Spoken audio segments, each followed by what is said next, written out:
Star है and हमारे ultimate gorgeous star Namrata ji, please आप लोग वहाँ परफॉर्म करें।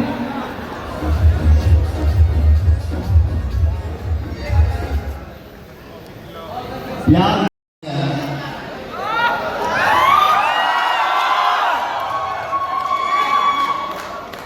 Thank you so much. लेकिन बेटा लव यू बाबू, लेकिन मैं इतना ही कहूंगा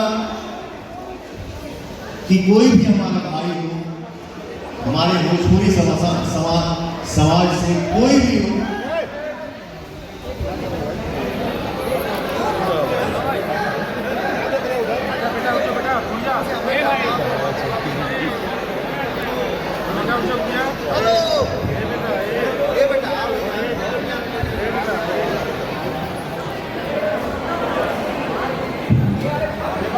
मैं यही कहूंगा कि प्यार करिए, दुलार करिए, आशीर्वाद दीजिए, सदैव दिखाइए, लव यू भैया, लेकिन अपने आप को कष्ट मत दीजिए बेटा। आप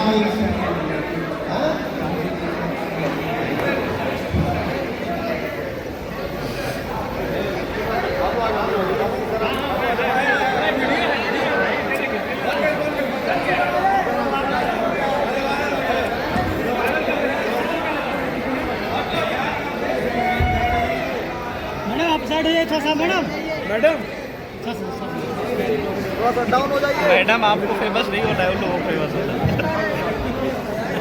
एंड अपने हमारे जितने भी इस वक्त मीडिया के सदस्य जितने भी इस वक्त यहाँ पर मौजूद